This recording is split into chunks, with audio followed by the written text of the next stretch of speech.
Wait, which one did you hit? So it's just being able to make the ball do whatever you want it to do inside 100 yards. Like, that is the key to getting really good at golf. Here, right? My weight's in the heel there, but I'm loaded up so much nicer rather than trying to, like, Here. yeah. Then your whole head is off plane. Now you have to find your way to get back here.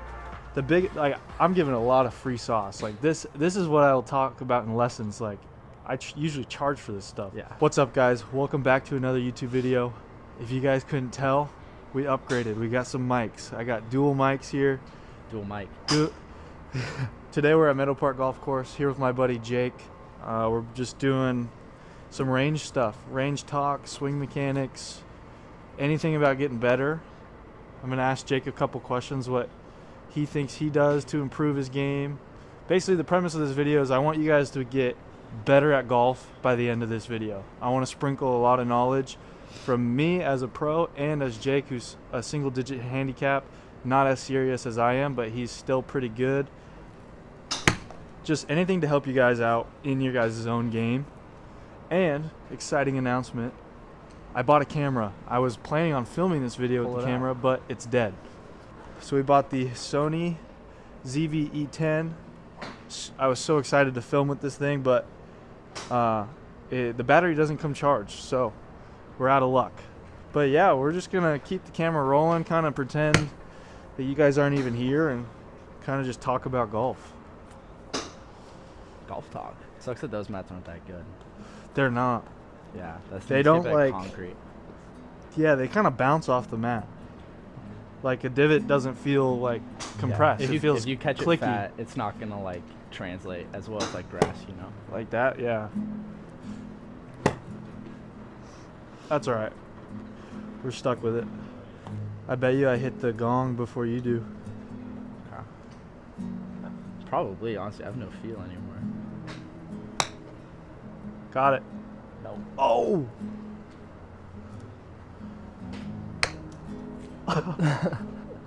Did you just shank it? No. The S word? No, I didn't. Yeah, I did. Oh, that's too far. Wait, does bounce count? Nah. It's gotta be on the fly? Yeah, it's a wedge. This is bad. We just lost all credibility. Oh, I got it. Bang. You got it? Bang. Yeah, that was damn. 5. That was 5. What'd I say in the other one? Jake Ryan Golf now. Taking over. And hit like a 55-yard shot.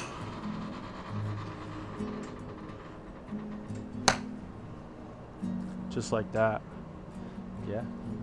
Pretty spot on right there. Yeah. And I don't have any kind of like science behind my yardage, like 100 yards and in with this wedge, because I've just built a feel over time, over like 6-7 years of practice. I kind of can just feel a yardage, if that makes sense.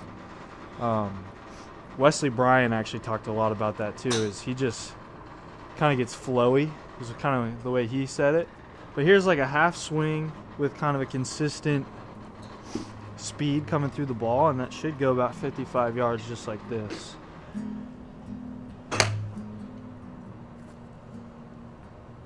Yeah.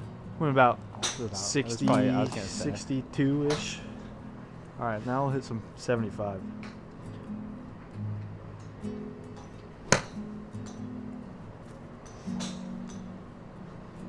Oh, wait, which one did you hit? I just hit the the flag, yeah. Oh, really? The 75-yard flag. Let's go.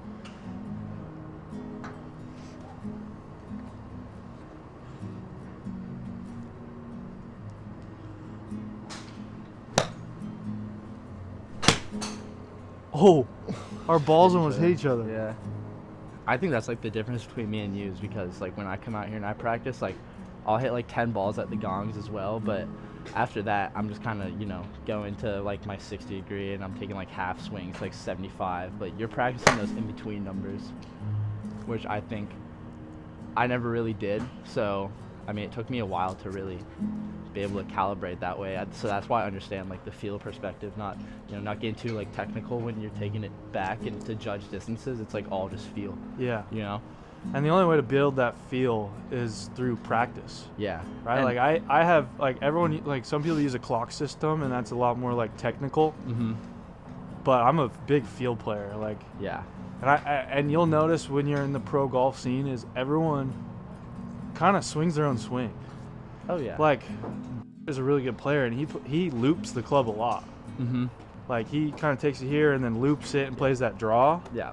But like, dude, I mean, he shot like 8 under and like his swing's good. Yeah. But he's kind of just like the turn and burn guy. Like Mm-hmm. drop it, Like turn, DJ, and kind of go. And I'm kind of taller and I kind of play cut and I kind of hold this longer and kind of. I guess the best word is I kind of keep this wrist cup longer, Mm-hmm. like here. And Yeah. that's why I play that cut. Yeah. And yeah, I mean, there's different swings, and like what happens when you start opening the face with your wedges too. Like you're not gonna be able to use that same clock system. That's gonna change. Yeah. So that's why. I mean, because if this is like your 50-yard shot, if you play this and do the same thing, that's going to be like a 30-yard shot. Exactly. And the only way you can know that is by building your own system and actually practicing it. Yeah. So you have confidence. Like, oh, I know exactly how to play this number. Yeah. And like, you can't even really tell them. Like, I couldn't tell you why I can hit a 55-yard shot. I just have done it so many times that I just kind of know it. Yeah. I think something that helps out with that a lot too is like being able to look at a pole or an object and knowing about how far it is, like being like plus or minus like 5 yards under like 100. Yeah. Like you can look out there and be like, oh, that's probably around 75 yards. I don't even need a distance. I can feel like to hit it over there. Yeah. Like, I mean, I know how far that blue pin is, but like in my head when I'm hitting that shot, because I've been here so many times, I'm not hitting 75. I'm hitting to that blue pin. Yeah. Because it's so ingrained in my mind. Yeah. It's different. Well, and the thing too is you can play with that with different wedges too. So we're gonna hit this. Should kind of just be stock lob wedge right here. Pulled it a little bit, but went pin high. Right? That mat sounds awful, by the way. Yeah, it did. I was thinking that same exact thing. But we'll take a gap wedge, right? So this is my 125 club, give or take the season and conditions and lie and stuff like that, but probably stock 125. And this is just a feel shot. So instead of full, I'm going to probably take it to parallel and kind of just come in nice and smooth and kind of flowy.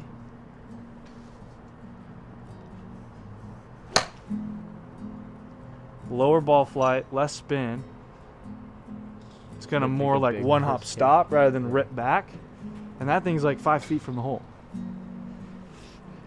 So it's just being able to make the ball do whatever you want it to do inside 100 yards. Like that is the key to getting really good at golf. Dude, even more so, I'd just say like What? being able to hit to certain numbers. Like, I mean, you don't have to have like a 44-yard shot and like a, like a 62-yard shot. It's more like I have a 50-yard shot. How can I play off of that type of deal too? Because like manipulating the ball spin and stuff is pretty high level stuff.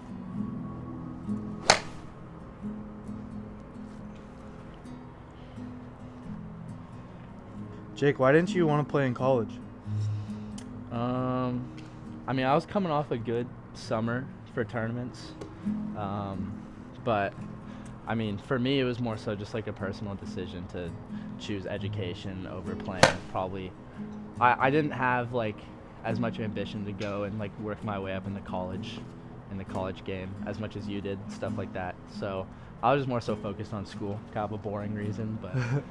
I mean, now that I'm like about to graduate, I'm definitely getting a lot more into it. I could definitely see myself playing in tournaments and stuff. Dude, you're playing a lot of AMs. Depending on what happens, yeah. Yeah, I definitely haven't lost like the love for golf, but I guess like the competition aspect gets pretty mentally draining at times too. Like you gotta be built for that. It can be very depressing. I'll say the best feeling in the world is shooting under par in a tournament. Oh yeah. Because technically, if you shoot under par in a tournament, you played perfect, right? Mhm. Even if you shoot par, you played perfect. So if you shoot under par, that's better than perfect. Mhm. And it's like the best feeling in the world because you're under all this stress. You're under all the conditions of tournament play. You're playing with really good players. You can be intimidated. You can get in your own head. You got to putt everything. You got to putt the breaking 4-footer. You got to putt the 1.5-footer where you just missed one 2 holes ago and now you're thinking about missing that one. Mhm. You got to overcome all that stuff. Yeah. And when you do it and you shoot under par in a big tournament round, it's the best feeling in the world. Mhm. Like, it's better than anything. And I Yeah. think that's why I love it, is I'm always chasing that feeling.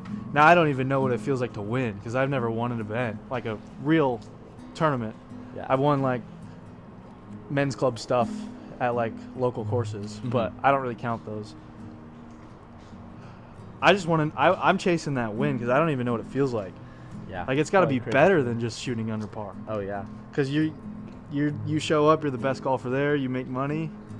Like, that's got to be the dream. Yeah, you get your name up there with all those other guys that are known in the area and stuff like that, and especially out of this area, there's so many good golfers. Oh, that was so around here. good. That mat does sound weird. This mat sucks.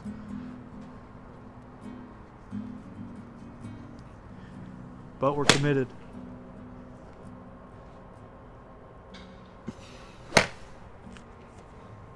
Oh, that was really nice.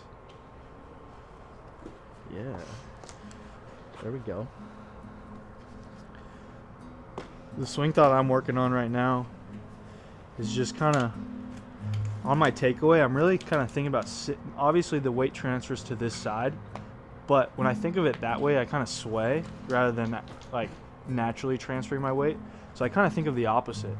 I kind of feel like I'm sitting on this foot when in reality my weight is here, but I feel like I'm sitting like on this Yeah. hip where I'm here, right? My weight's in the heel there, but I'm loaded up so much nicer rather than trying to like force my weight here. Yeah. That causes sway. Yeah. It's just hinge at the hips here. Now we're in such a good position, and that's my whenever I'm hitting the ball bad, it's because I'm not doing that. Yeah. I mean, when you're on your backswing, what percent of your weight is on your back foot at the top of your backswing? Probably only like 60. Yeah. I think that's what a lot of people think is like, they're getting told like I have to Yeah. get in my back foot, and they're just all the way over here. Yeah. Then your whole head is off plane. Now you Yeah. have to find your way to get back here. And I definitely fell into that as well. Well, it's easy. Yeah. Like even if you do it right, and you're here, a lot of people's first move is this way because everyone talks about dropping it into the slot. Yeah. Right. Like drop the club, dude, not Right. the whole body. And so instead of dropping the slot, they kind of like force it too much, so their whole body drops.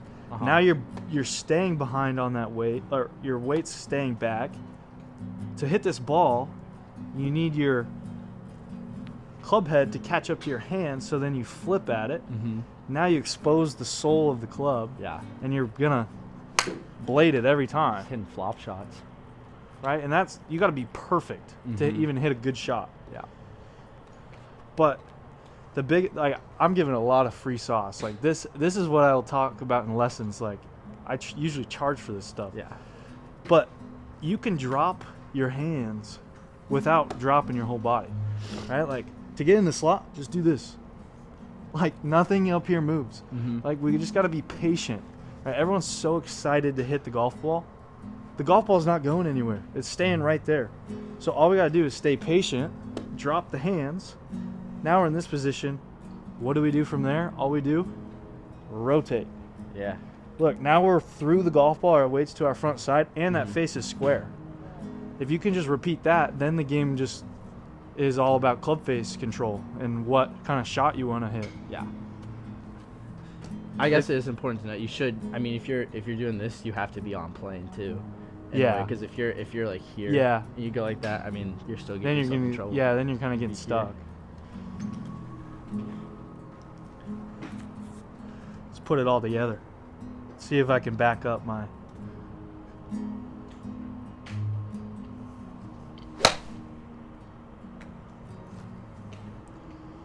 I don't know what that mat Solid. sounded like, but that was pure, folks. It was a little push. but we'll take it.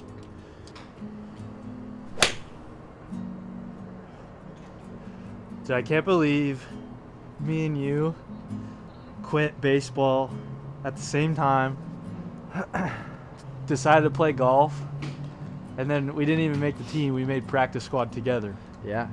I mean, I'd say, like, well, I guess this isn't going to be, like, tangible to everyone, but, like, Thomas moving and playing golf sophomore year is we kind of all did that.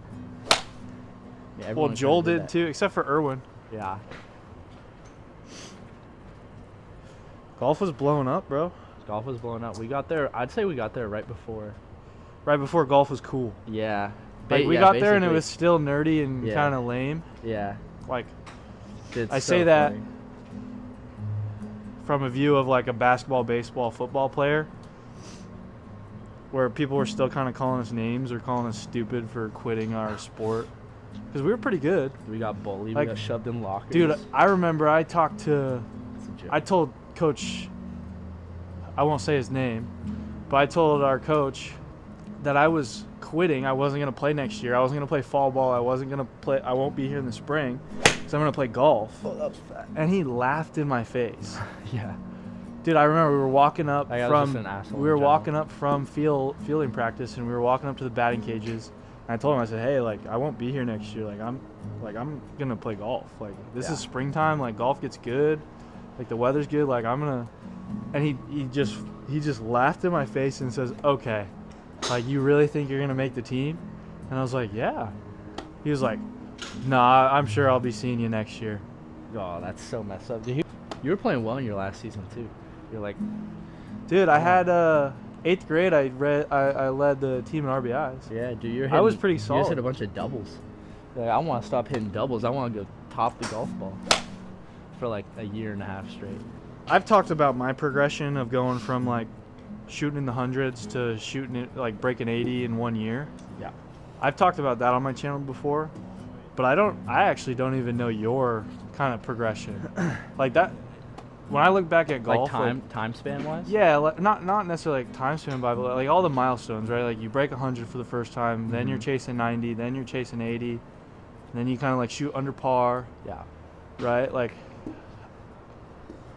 I just want to know like your, because you got really good fast just like I did.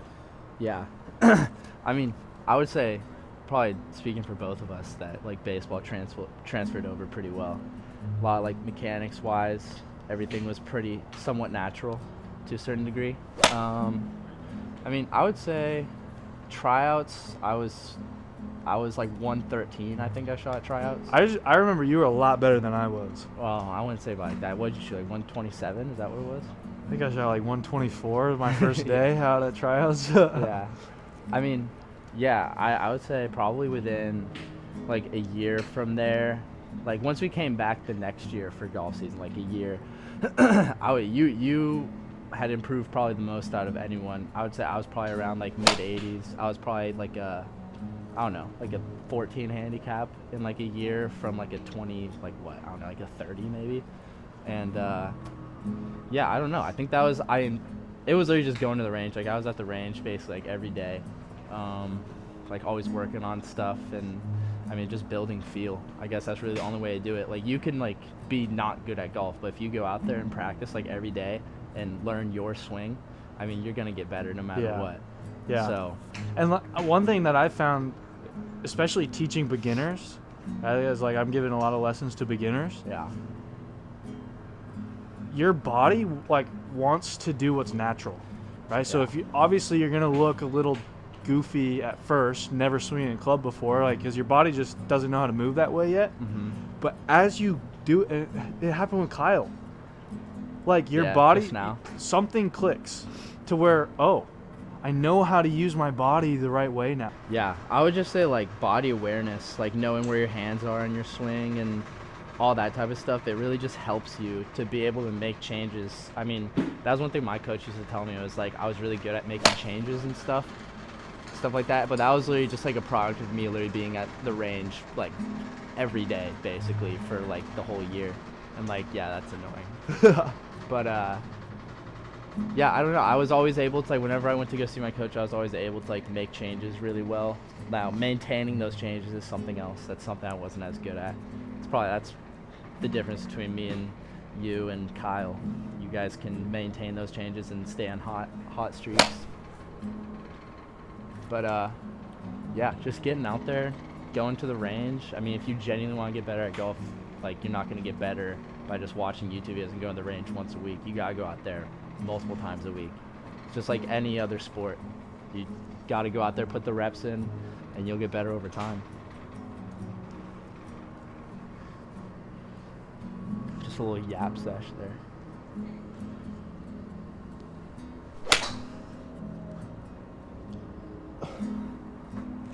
That's that miss.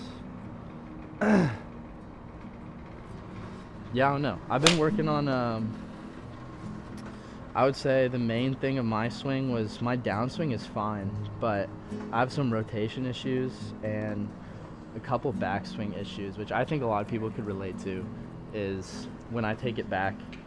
I kind of got in this thing where my grip was really uncomfortable in my hands, and I was so focused on getting my club face almost like, I've always had kind of a pretty square club face at the top, maybe even like a little closed. And I was really trying to work on like kind of getting that more square, you know, like a little bit more open toe down. And that kind of transformed into me going kind of a little bit like this. I was just talking to Mason about this earlier. Like, instead of there, you got two types of like hinge extremes, and it's kind of like going here versus it's the right hand. Going here versus kind of going out.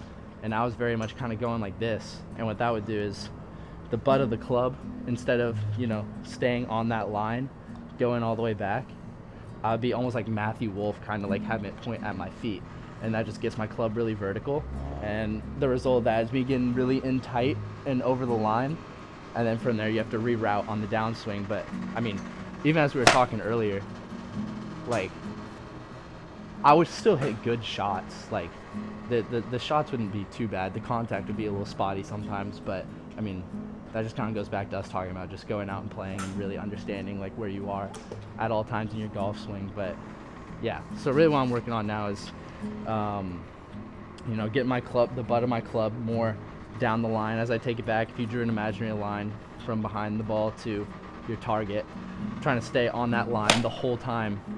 And, yeah, just having my club face go through my bicep. And then from there, making a good complete stop at the top of the swing, then timing it up at the bottom. So, that's kind of where I'm at.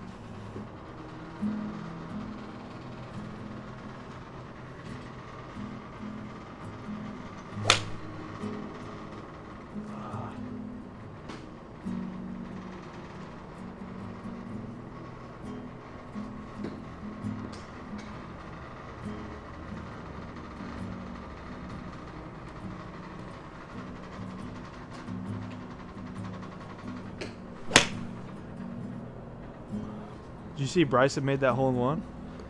Dude, Kyle said that earlier, and because I hadn't watched it. You didn't watch any of it? No, I was watching up until like yesterday and today. Oh, he spoiled it for you? Yeah, he spoiled it for me. Damn. Pissed me Well, off. if he didn't, I would have, so. Yeah. So, yeah, I guess I did know. You know he makes it. But yeah, now it's just not even going to be exciting. I mean, he did post it like 10 hours ago, Yeah. so. I mean, dude, you look at, going back to like when we were talking about wedges and stuff, you look at like watching him hit those balls, and he didn't even see the hole or anything, and like he's still putting them within 10 feet, like each shot. Like, it's crazy, dude, to even think about. I Those just guys are so topped one dialed. while Jake was talking to you guys. Huh? I just topped one during that whole thing. Oh, and really? That's going in. Dude, dial in, man.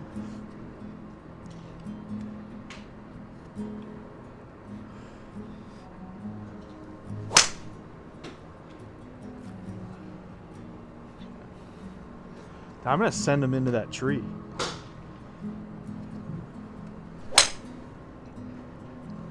Off balance. Works out.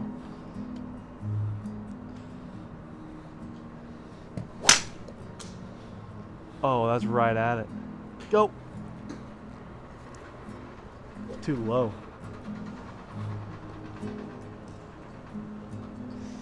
Dude, low key, this is just kind of like a podcast, but we're having a range session at the same time. Dude, that's actually like transformative. Why hasn't anyone done that before? Dude, that's low key, yeah.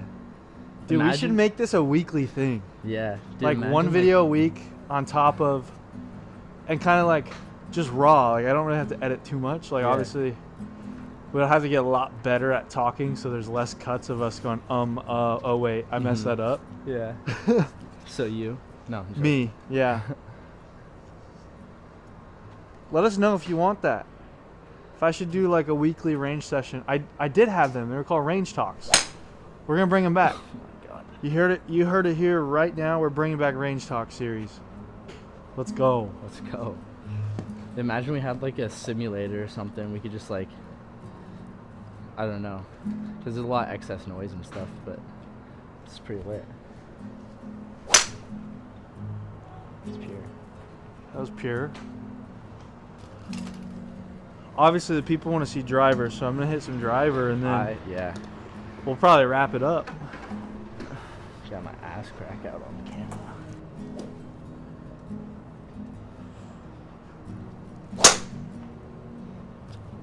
Stripe show.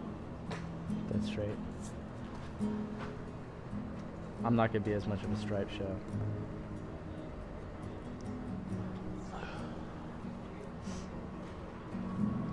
I could genuinely pop this up right now.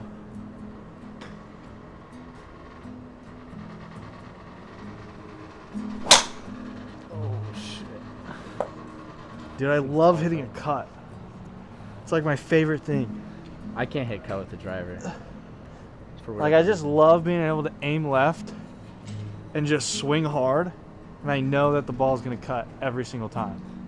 Like it's just so easy to step up to like a par 5 or a par 4. Yeah. There's not a whole lot of trouble like left or right.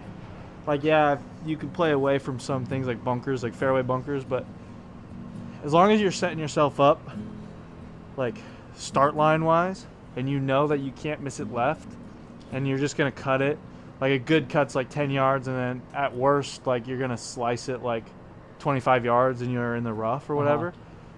But I just love being able to step up, set up open and kind of just swing at it, and I just know that it's gonna cut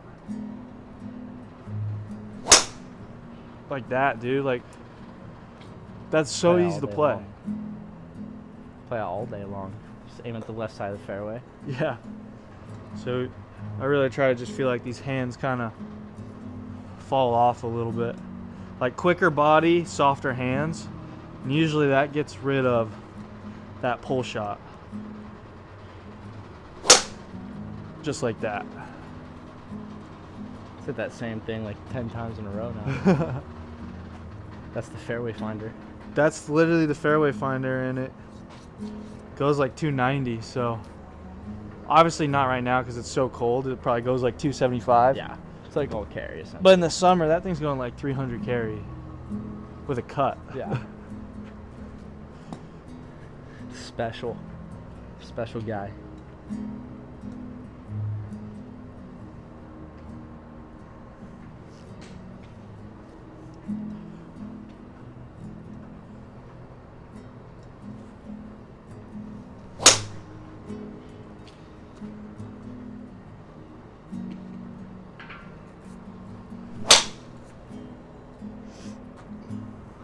Every range session I do, I always end with driver off the deck, just because if you're a decent player, you should be practicing driver off the deck because you never know when you'll use it, and it's good to have that shot when you need it. And it looks sick. It does. It's a pretty challenging shot, so when you do it, people are impressed. And I just kind of choke down just a little bit, and then I kind of just hit it like a 3-wood, and but like I'll just whip that out sometimes on the golf course if there's wind. I gotta keep it low, or like if it's 10-15 yards out of range of 3-wood, I'll just be like, why not? Let's do it. because it's such a safe shot. If there's no like direct hazard in front of you, you don't have to carry a certain number. If you top it or like mishit it at all, like it's the same as laying up because it'll roll for 100 yards. Mm-hmm. There's really not a whole lot of risk to selecting this shot, and when you pull it off, it's pretty sick.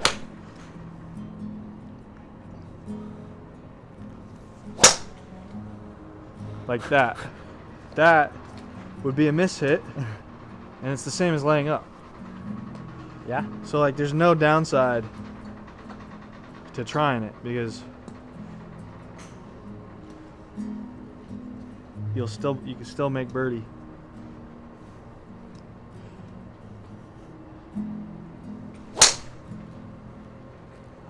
I should hit a pretty cool stinger on the one that you hit the first driver off the deck on.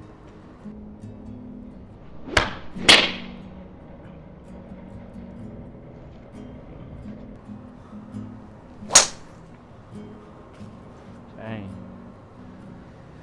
Bang. Doesn't get better than that. That was that was so good. That was. We just hit back-to-back good shots.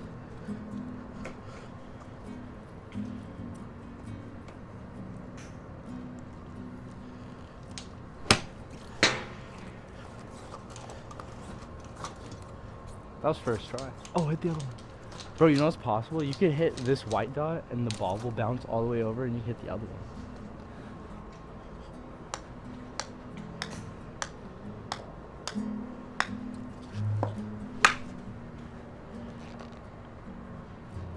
Let's get a better one.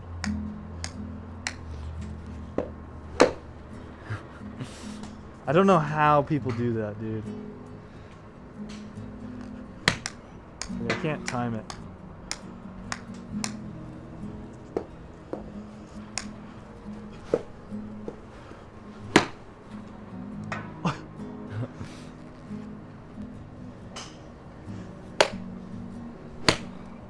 Oh.